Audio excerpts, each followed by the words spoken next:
most companies or organizations, the bigger they get, they tend to get less innovative. Storytelling is the oldest thing that humans do. We've been doing it for thousands and thousands of years. The bigger the company, the more problems I have. So why you are still small company, enjoy it. Want to be happy? Live a life, not just a business. Living that believing life. Out here living that believing life. Every day we living that believing life. Hustle like we living that believing life. Living life, yeah, so we grinding it out.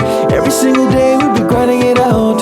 Hustle like we living that believing life, oh. That believing life, oh. Hey, it's Evan Carmichael, and this channel was created to help you overcome the #1 challenge that is holding you back, a lack of belief in yourself. You watch these videos because you know you're capable of more. You have Michael Jordan level talent at something. So today, let's live your best belief life and learn the 7 best lessons from Elon Musk, Warren Buffett, Jeff Bezos, and other billionaires. Enjoy. Okay, let's kick it off with rule number 1. Innovate fast enough with Elon Musk. The real way I think you actually achieve intellectual property protection is by innovating fast enough. If your rate of innovation is high, then you don't need to worry about protecting the IP because other companies will be copying something that you did years ago. And that's fine, you know. Just make sure your rate of innovation is fast. Speed of innovation is what matters. And I do say this to my teams like quite a lot, that innovation per unit time, as I go innovation per year, if you want to say it, like is what matters, not innovation absent time.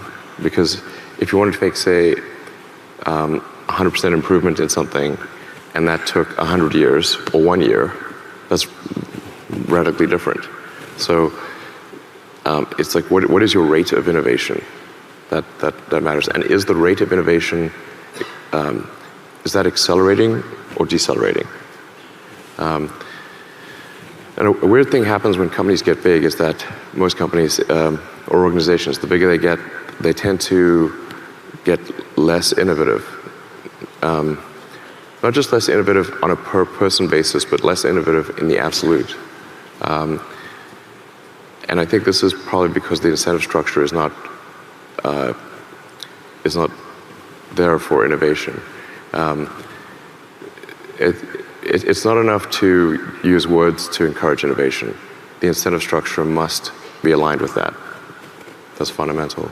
Rule number 2, learn from experience with Jack Ma. We faced a lot of challenges, but I'm sure Alibaba is going to face more challenges. We worry every day. When I was young, when company was young, we thought, well, what if when Alibaba become that big, my life will be easier. Then now the companies the bigger the company, the more problems I have. So why you are still small company, enjoy it. You will never experience the happiness of operating a small company in your life when you get to be too big. You have so much headaches, so many things happening. And people say, Jack, you know, there are a lot of books about you, but there's none of the books I write myself. If there's one book I want to write in the future, it's called Alibaba 1001 Mistakes. We made so many mistakes. We had so many troubles. Believing it or not, China built up e-commerce company, built up an internet-related company.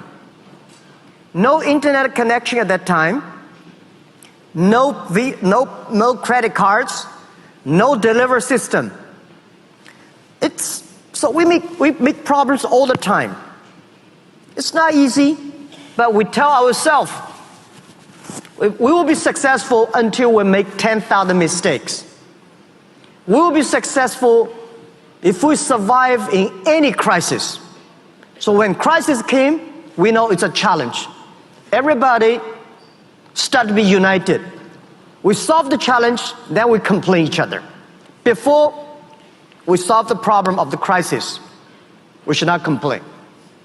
So I have a problem in HR. I have a problem in financing. I have a problem in technology. I have a problem everywhere. Tell me. So that's why I become a mentor in entrepreneurs program in China. A lot of entrepreneurs have questions. When I listen to their questions, I say, oh my God, I have this problem too. So I would say we have gone through almost more than 90% of the problems that any entrepreneur, 90% of the problems that any entrepreneurs have met. This is what we feel proud. At the end of the day, I'm going to tell my kids, my grandchildren, it's not the thing we feel proud we made Alibaba. It's so many mistakes that we overcome, so many challenges we experience that make me feel proud. Life is about experience. So when you become entrepreneur, don't worry about the competitors. Don't worry about the mistakes. Don't worry about the challenges. Go through it. That's the great fun part of your business, of your experience. And then you got a courage, you got a wisdom, you got a team follow you.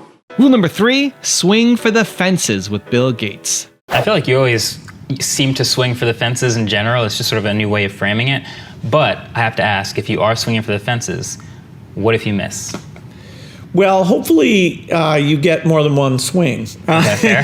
Yeah. Either at the same problem, like multiple malaria vaccine constructs, so that if you have 2 or 3, the combined chance of success is much higher, or that you're working in multiple areas, not just one area. Right. In climate, for example, I have a company that's trying to make a nuclear reactor that would be very cheap and that would have safety so that the public would be very accepting of it.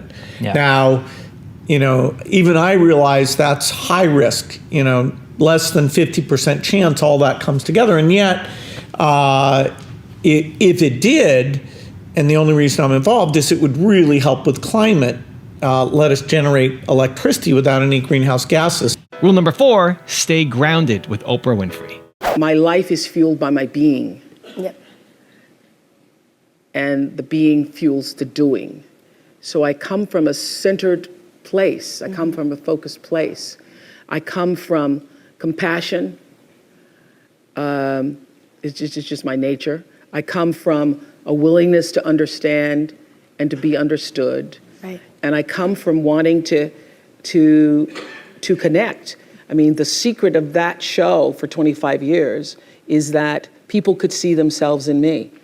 All over the world, they could see themselves in me.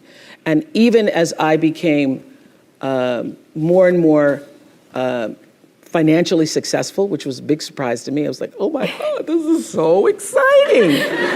You mean you got more than that 30,000? I got more than 30,000 by the time I was 30. But what I realized is through the whole process, because I'm grounded in my own self, that although I could have more shoes, my feet stayed on the ground, although I was wearing better shoes. These are kind of cute today too. So I could keep my feet on the ground even though I could get more shoes. And I could understand that it really was because I was grounded. I've done was doing and continue to this day to do the consciousness work. I work at staying awake. Also, if you want to have unstoppable confidence and learn from billionaires, check out my 254 series. It's free. The link to join is in the description below. It's important to associate with people that are better than yourself. I remember 9 years ago when I started at Alipay, people say, Jack, don't touch the financing sector because it's illegal, you may be in prison. When you want to do something new, you have to apply the physics approach. Rule number 5, care about your product with Mark Zuckerberg. I remember distinctly, I had this one friend who I went and got pizza with almost every night. We did all our computer science problem sets together at Harvard. And at the time, I remember talking to him about how I was working on this Facebook thing, and I thought it would be cool for Harvard, and I really was excited about it because I wanted to use it. But at the same time, how I thought that over time, someone would definitely go build this version of this for the world, but it wasn't going to be us. It was going to be, Microsoft, or someone who built software for hundreds of millions of people. It's like, who are we? We're college students, right? We're not qualified in any way to build this. And I think a lot of my takeaway from that was that we just kind of cared more than those other companies about making it exist. Rule number 6, don't follow the numbers with Warren Buffett. I look at a lot of figures just in connection with our businesses. I like to get numbers, so I'm getting reports in weekly in some businesses. But that doesn't tell me what the economy is going to do 6 months from now or 3 months from now. It tells me what's going on now with our businesses, and it really doesn't make any difference in what I do today in terms of buying stocks or buying businesses, what those numbers tell me. They're interesting, but they're not guides to me. If we buy a business, we're going to hold it forever. So we're going to have good years, bad years, in between years, maybe a disastrous year some year. And we care a lot about the price. We do not care about the next 12 months. Economic predictions just don't enter into our decisions. Charlie Munger, my partner, and I, in 54 years now, we've never made a decision based on an economic prediction. We make business predictions about what individual businesses will do over time, and we compare that to what we have to pay for them. But we have never said yes to something because we thought the economy was going to do well in the next year or 2 years, and we've never said no to anything because we were right in the middle of a panic, even if the price was right. And rule number 7, the last one before a very special bonus clip, is be good at storytelling with Jeff Bezos. I think this is a golden age of television. So when you look at, TV series today, the really good TV series are, in terms of quality, they're as good as the very best movies have ever been. And you're getting the best storytellers to come do television. You're getting the best actors to now come do television. One of the great storytellers is right here. Thank you for the help. Thank you. And this is a big deal when you can get the very best people, because this is one of those businesses where the viewer is always looking for something a little fresh, and so you can never find a formula, because as soon as you find a formula, it's not fresh anymore. They're always looking for something a little new. So it really takes human ingenuity. It takes people. The storytellers have to be in touch with the zeitgeist. And what I want Amazon Studios to be all over the world, I want us to be known as the most talent-friendly studio in the world. And the reason you need to do that, thank you, is because at the end of the day, it is the talent that makes those stories. Storytelling is the oldest thing that humans do. We've been doing it for thousands and thousands of years. Long before there was written language, before there was any medium to convey it, people sat around and they told each other stories. And it's how we teach each other things. And we learn from stories. We learn from fiction. We learn from fiction because we get to live an alternate life. In that moment, you watch this and you're learning it. So it can be fun, it can be action, it can be funny, it can be comedy. But the very best things take those elements and teach a little something. There's something in there that you walk away with and you're inspired by it. And it doesn't matter if it's drama, comedy, anything, you're going to walk away with something. And there needs to be lightness. You can't watch something that's just all heavy and you're like, oh my God, I want to kill myself now. There also has to be that gesture. There has to be somebody who brings you out and lets you breathe a little bit. So this is so hard to do. That's why there is so many bad movies and so many bad TV shows, because it is one of the hardest things that humans do, is tell riveting, engaging, inspiring stories. But when you get it right, it's a lever that can change the world. Now I've got a really special bonus clip that I think you're going to enjoy. But before that, it's time for the question of the day. I want to know, what was your single biggest takeaway from this video, and what are you going to do to take action on it this week. When you write down what day, what time, and what place you're going to take action on something, you have a 91% chance of following through versus just 35% if you got motivated but never wrote down a plan. And when you share your plan and have public accountability, it raises your chances of following through even higher. So that's what I want to do today for you guys. You watch this video. What was your single biggest takeaway, and what is your plan to take action on it this week? Let me know. Put it down in the comments below. What industry you think still requires a lot of innovation?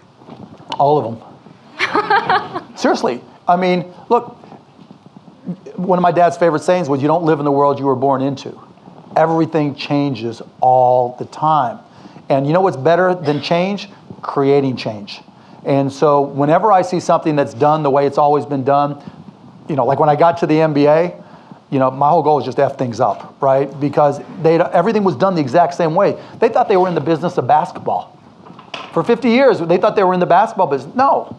When you go to a basketball game, you don't remember the jump shots, the dunks. You remember who you were with, the fun you had. It's one of the few industries where that ball is in the air at the end of a game, everybody holds their breath, and if it goes in, you're hugging people you've never seen before. You know, so you can take any industry and look at the way things have been done and try to come up and innovate.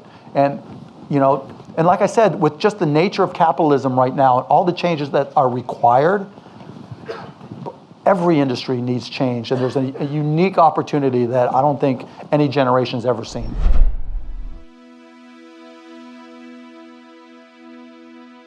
If you want to change your life for free in the next 30 days, check the link right here below me. Or if you want to know the 5 billionaire habits you must copy, check out the video right there next to me. I think you'll enjoy them.